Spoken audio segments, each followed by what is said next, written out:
All right, Jazz fans, it's a big win for the Utah Jazz. Welcome back to the Hoops Nerd Jazz channel. We're finally back, and guess what? The bad taste from that Lakers loss, a all-star break that cleansed our palates, and we're back to the Jazz being good again, appears. All it took was a little break for this Jazz team to get a little bit of clutch in their veins. Before we keep going, make sure you like and subscribe to the channel if you haven't already. If you're new here, come on. If you're a Jazz fan, join the channel. Let's go, all right? All right, what a nice win for the Utah Jazz tonight. Utah just gets a really impressive win against a Dallas Mavericks team that wanted this game. This was a playoff atmosphere, and the Jazz get the win. Really impressive. Luka Doncic and the Dallas Mavericks have been one of the better teams in the last 20, 30 games. This was no chump win. This was a big win for the Jazz with Luka Doncic being one of the dominant stars in the game. Fantastic for the Jazz. Let's talk a little bit about the Mavericks, and then we'll go and talk about the beloved Utah Jazz. Woo, wrong one. Click my face. Click my face. Crud. Okay, there we go. All right, so let's look at the Dallas Mavericks first. When you talk about the Dallas Mavericks, obviously the name of the game is Luka Doncic, and he was oh my gosh, we have the wrong game here. Let's pull up the right one. Man, that scared me to death because I just wrote the SLC Dunk post-game show, and it makes me go like, did I have the wrong stats? But no, I did not. All right, let's pull this up. Okay. Are we good? We're good. All right, here we go. Okay, so first off, Luka Doncic had a rough night. Rudy Gobert had him in hell. Tonight was just an example of how good Rudy Gobert can be. And this was nothing new. I mean, if you judged Luka by tonight, you would not be judging Luka fairly because he just does not play well against Rudy Gobert. And for whatever reason, Rudy Gobert is able to guard Luka Doncic really well. Mavericks fans will complain about fouls. There were no fouls.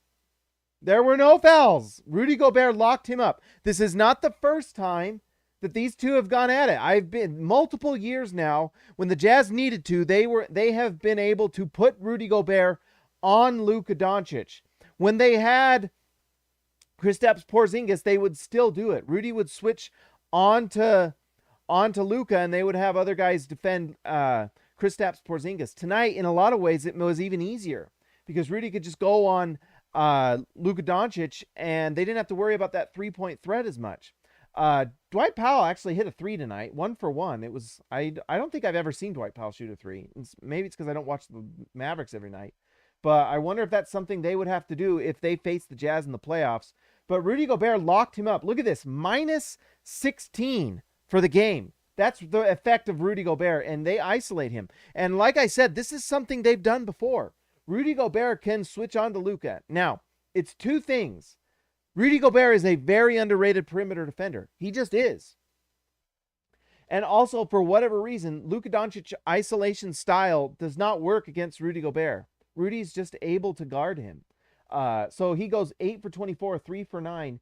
He did have 11 assists, and I don't want this to be just a big time, like Rudy Gobert dominated Doncic. Luka Doncic in the first half was unbelievable, and his ability to create space for his center and Dwight Powell is unbelievable. Look at this, 9 for 12, Dwight Powell, and that is from Luka Doncic's creation. His ability to do that with the pick and roll is unbelievable.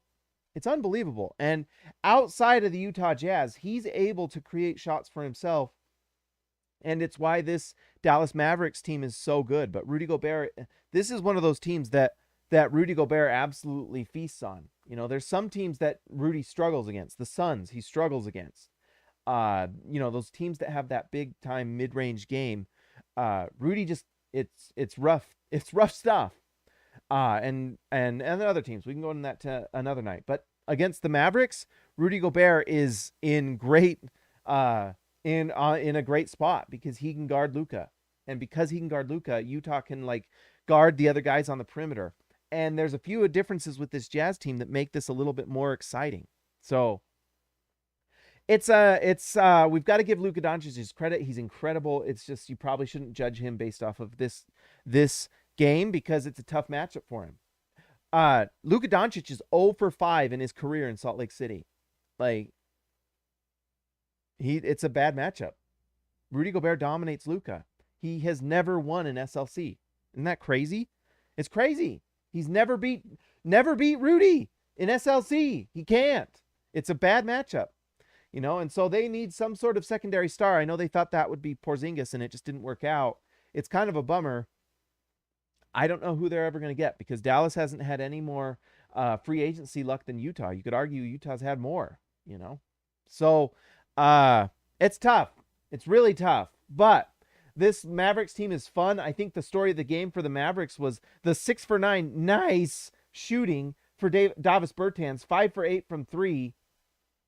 17 points. He was a plus 13. That looked like a nice little pickup for them. He's a shooter, and he's a spot-up shooter, and so he kind of fits with what Luka does, and I wonder if over time that looks really good. Spencer Dinwiddie, I didn't see these stats, but 8 for 12 from the field, 3 for 4. It did feel like he did play well, and he played better than I thought. Those are monster numbers, 20 points, and somehow the Jazz still win. And really, it just comes down to that Rudy Gobert, Luka Doncic matchup, because you had nights like this from Davis Bertans, 6 for 9 from the field, 17 points. Bertans was plus 13, and then 8 for 12 from the field, Spencer Dinwiddie, 20 points. And Dinwiddie's fast, and he's a good player. And so it's interesting. We'll see how they do. But the other guy that really struggled was Brunson. Utah did a good job on him. I do think that there were a few shots that just went in and out. And the Mavericks did have a little bit of bad luck. There were just a few shots that just didn't fall. Some of that was Brunson. He was 4 for 11. He had 8 points. But Utah guarded well tonight. Dorian Finney-Smith was a minus 20. 3 for 5 from the field, 1 for 3 from 3. Just not really great. And Bullock, who's a nice shooter, he also, minus 13.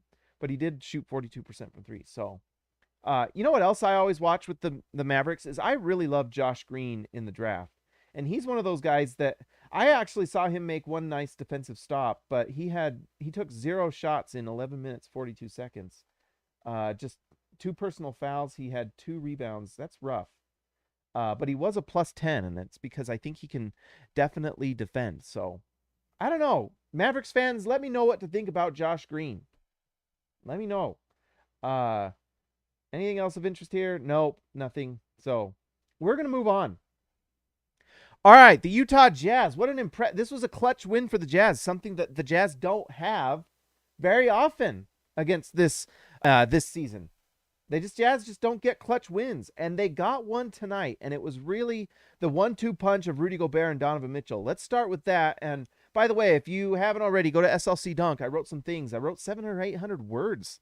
Go read it. slcdunk.com, guys.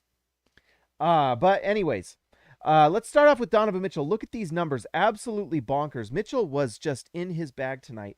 He was so in control in this game. He was making the right read. He was shooting the ball with accuracy. He was just doing everything incredibly well. When Donovan Mitchell is playing like this tonight, playoff Donovan Mitchell, they're unstoppable. Team leading plus 14 for Donovan Mitchell, who shot 11 for 19 from the field. That's 57%. He was 7 for 12 from 3, 58%. And he took 5 free throws and made 4 of them. He also threw in 5 assists. 33 points. I think it was interesting. I think Real Plus Minus came out from ESPN.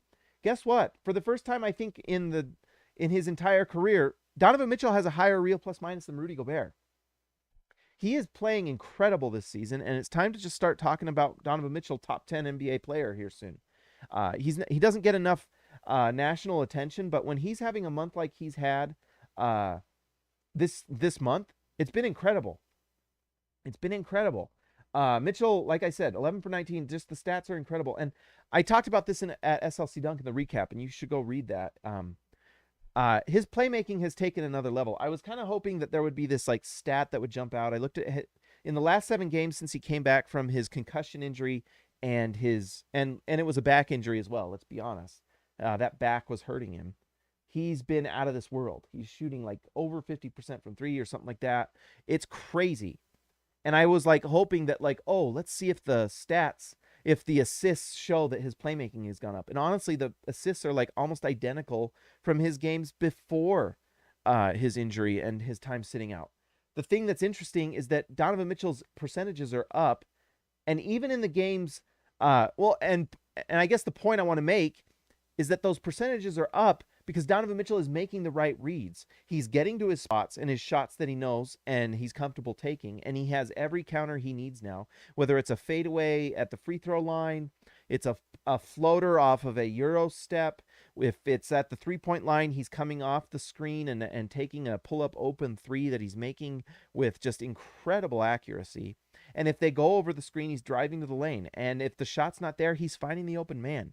Basically, Donovan Mitchell is just making the right read in every aspect on offense. He's become absolutely phenomenal.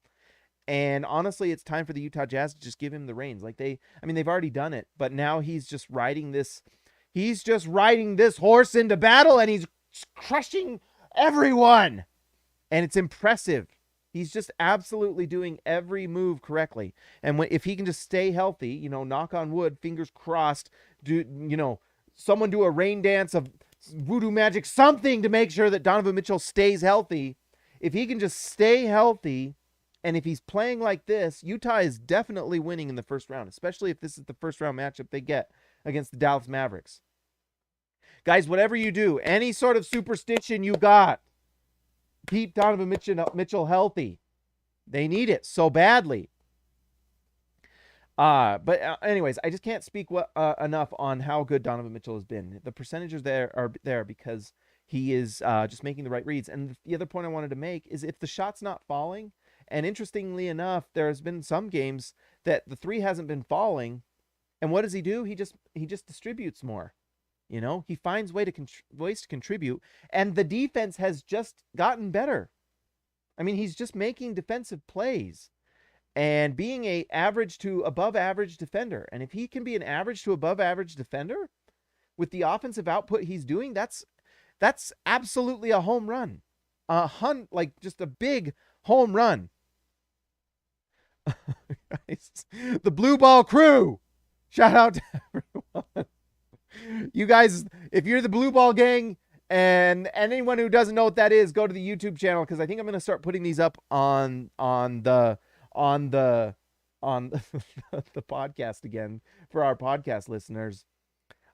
These are guys that have been around for like 12 months supporting the channel. It's fantastic. You guys are incredible. The Blue Crew.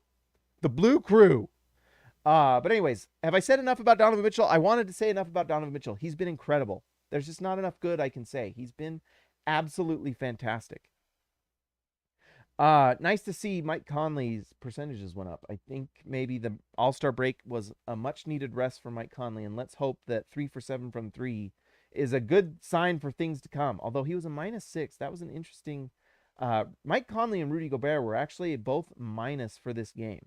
We're going to talk about Rudy Gobert.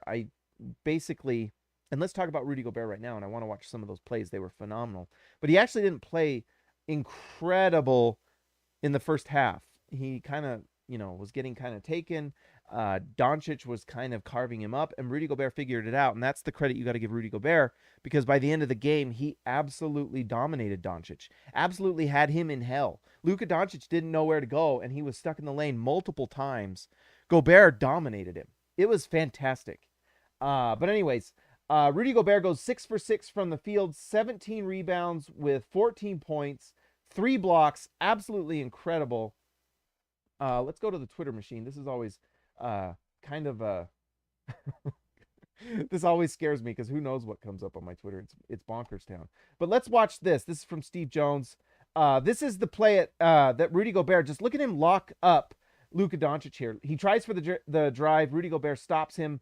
He's going back for the step up. Rudy Gobert takes it away. Rudy Gobert has him under the hoop. Luka Doncic has nowhere to go. Rudy Gobert holds him off, and then he gives the ball to I forgot his name, and he steps out of bounds. Phenomenal play from Rudy Gobert. And then here was the game-winning play. Just absolutely the best, just incredible defense from Rudy Gobert here. This is the same situation in isolation. Rudy Gobert blocks the shot. Luka Doncic starts to cry, and Rudy Gobert just swats it out of bounds. Just a dominant titan of basketball. Absolute dominance from Rudy Gobert. Look at that block. Look at that strut. That is Rudy Gobert. He is the dominant force in this league. And here's the thing that makes me excited. Because Rudy Gobert can do those things, and he can isolate like that if everyone else on the floor is defending. If everyone else on the floor is defending, then Rudy Gobert can do that. But it can only happen if the other guys on the floor are defending, right? Because what happens if the other guys on the floor aren't defending, then Rudy Gobert feels like he has to stay back and guard the paint. Instead, tonight, he's able to guard Luka Doncic and absolutely dominate. And two reasons for that was Mr. Daniel House and Trent Forrest tonight. And Trent Forrest, actually, his offensive game was not good tonight. I know he went 2 for 2 and 3 assists, but he had 3 turnovers and they were bad, and he gummed up the offense a couple times. But it did not matter. It did not matter. Oh, is it still playing in the background? Whoops. I don't have the headphones in. Thank you, Robert. Thank you. So Daniel House and his defense on the perimeter, Trent Forrest and his defense absolutely makes this possible. And it's why in certain situations, if you have Mike Conley and Donovan Mitchell and Royce O'Neal and Daniel House defending on the perimeter, then it allows Rudy Gobert to do this. And this played off the floor thing is a myth. You know, tonight we saw kind of come to fruition what everyone's been kind of hoping, that if you get defenders that can still shoot the ball or score, then Rudy Gobert can still be dominant on defense. And tonight we saw it. Just put Rudy Gobert on their best offensive player. And if the other guys can rotate and guard on the perimeter, then guess what? All of a sudden, this Utah Jazz team has a chance to do things that maybe we didn't think they could do a month or two ago. By the way, Robert Hall, thanks for the heads up, and also $5. Thank you for the donation. I missed that game, but that SWAT, incredible. Yes, Robert, if you have a chance, go rewatch this one. It was great. A playoff preview, honestly, for Utah. Fantastic. Let's see. Oh, the other thing I want to mention, Royce O'Neal is starting to make me a little nervous because he was passing up shots again this game, and I don't like that. Royce O'Neal is shooting 40% from 3 this season, and he only took 3, and it's because he was passing them up. It's like the too many rotations things from Royce O'Neal. If Royce O'Neal is playing scared, then Daniel House needs to play. You cannot have someone playing scared. You cannot have fear in your eyes during a playoff game, and especially during, well, in a regular season game, and especially during a playoff game. You need guys that you are excited about, that are not afraid. You know, you can't have fear like that. When playoffs come, you need the blue crew. All right, you need the blue crew out there, and Daniel House is part of the blue ball crew. All right, the blue crew, Blues Clues. That's what that. I don't know where this is going. Bojan Bogdanovic could not shoot the 3 tonight very well, although he did hit that one big 3 at the end. He does have a nice 2-point game going, although he was only 46% from the field. 18 points. He was a +7. I don't know. Bojan Bogdanovic is one of those weird 2 double-edged swords where you have the offense on one hand, offensive game, really the shooting, because you do have some of that turnovers that still happens here and there, although he is really nice in the post. So basically what you need Bojan Bogdanovic doing is shooting open 3s if he can make them. Tonight, 2 for 8. But then also getting his post game against when he has a nice when he switched onto a smaller defender, when he has a nice matchup, that's the word. When he can do that, then give him the ball because he can dominate in the post and get you those shots. When he can get open shots, he's great. Everything else, Mayday, stop. Don't. All right? Don't. Because you get the 2 turnovers, and then on defense, it's rough. So if you can get Bojan in just those situations, get him the ball with open spot-up 3s. He can also do the pull-up 3, obviously, and then post situations against a good matchup. If he gets that good matchup, give him the ball because it's always a good thing. That's it. Because otherwise, it's scary town. All right? It's really scary. You know, Hassan Whiteside was a +10, which is, he had actually like a nice stretch in the first half. And really, in a lot of ways, Hassan Whiteside kept this team in this game. 8 rebounds, 10 points, and the key to our hearts, really, But yeah, Hassan Whiteside. Oh no, it's a +10. He only had 2 points but 8 rebounds. But he defensively was pretty solid, and that's why you see the +10. Bullock, that's right, that was his name. Guys, that's all I've really got tonight. If you haven't already, make sure you like and subscribe to the channel. Let's see. Let's give a shout out to our all-stars, right? Man, you don't do the show for a while and you fall out of practice a tiny bit. Let's pull this up. Okay. All right. Let's give a shout out to Ryan Perry, the legend. Christian to House Money. Christian House Money to Haas. I almost ruined it. Tyson Price, the price is right. Baby Elliott Matson. X marks the spot for Zintis. Jordan the GOAT. Best roll. Joshua Hansen, the Danish destroyer. And one, Anton Warren. Ezekiel Rice Seabay, the man from down under. Blue Crew. JT Buckets, Wardell, Austin, our Grant editor extraordinaire. Eric C, the C stands for champion. Donald Schooley schooling all of us. Blue Crew. DW to CB, Darren Williams to Carlos Boozer. Jorge Arrizaga, mi amigo de abajo. Blue Crew. Lee Christensen driving the lane. Blue Crew. Patrick Kubo, the connoisseur. Blue Crew. I guess we're doing this tonight. Robert Hall of Fame. Blue Crew. DW just going all the way. Blue Crew. We did it. What a game. What a night. What a life. What a channel.